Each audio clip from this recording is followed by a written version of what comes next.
Hello guys, this is my first video on YouTube, and this time we're gonna discuss something that I built. And this is the electric car for my son. He really wanted an electric car, so I thought, why can't I build one for him? And it's very easy usually to build them, because it's very easy components on it. You have a motor, you have a battery, you have a pedal, and so, of course drive units, and that makes the electric car tick if you say so. But of course I used the base before, so I couldn't just put things on it. Okay, the motor and the controller and the pedal is from Amazon, and the battery is from local store.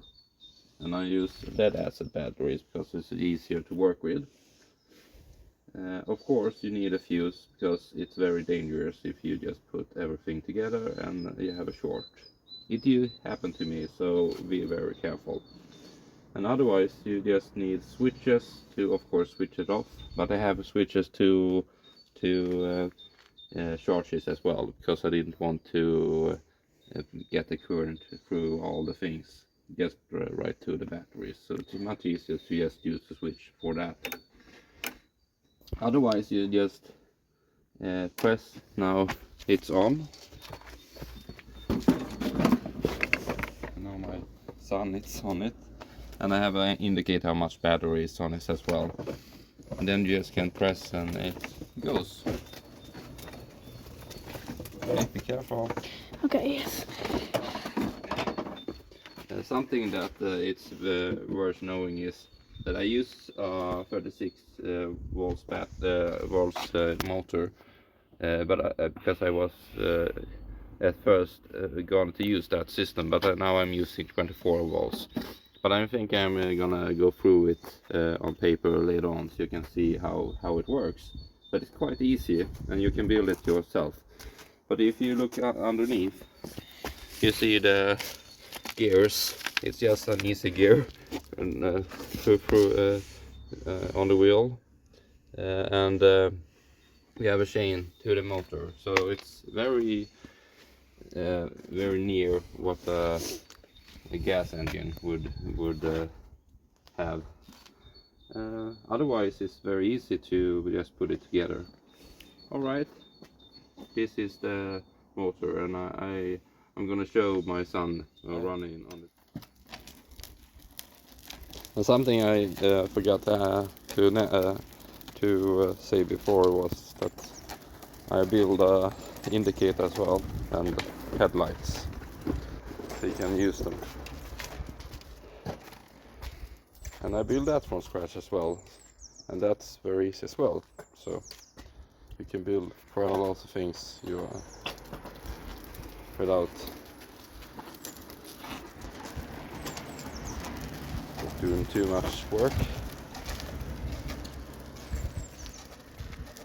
Okay, my son wanted me to film this as well, so now I'm gonna charge it, and I'm using a car charger because it's a lead battery, and you can get them very easily.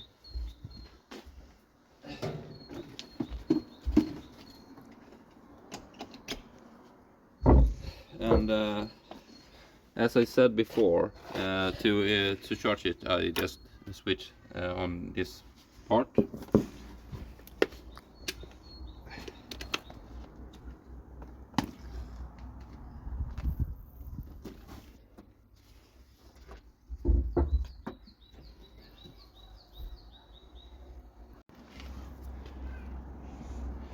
Nu filmar den på fel håll.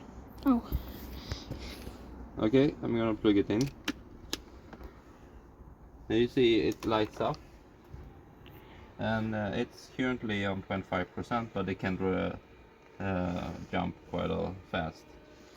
But otherwise every other system is off, just low charging is on right now, and it goes right to the battery.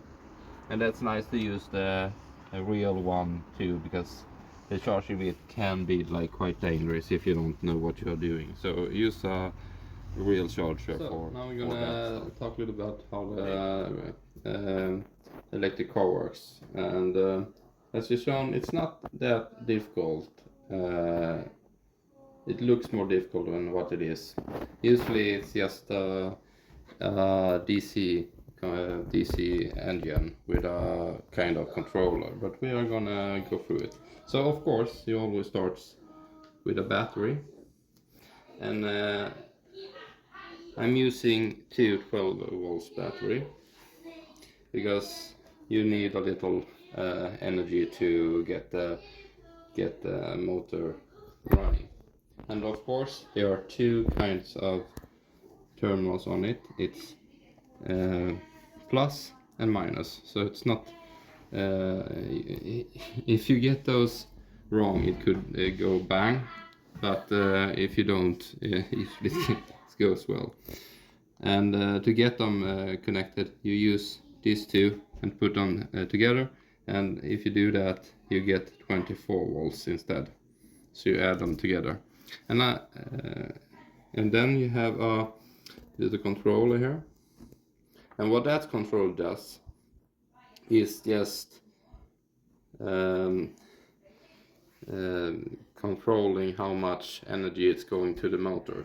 And it's just two ends, and those are plus and minus of course, but they can vary if you do back or forwards. But we only use forwards, so it's always plus and minus in the same way. And this is the computer, I mean the engine that makes the wheel turn. The controller uses something called PWM signal, and what that does is just this duty cycle they call it. You vary that, and depending how much you vary it, it makes the energy move up and down, so you can put different kind of energy.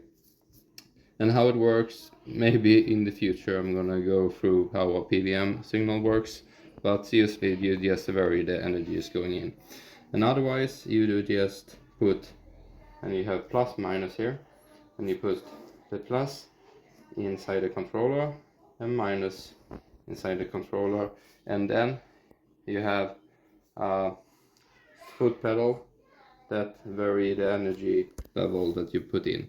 And this is what we call a Hall sensor, but it's just a different level of energy which you can move up and down, so that makes the difference. And of course there are three cables in here.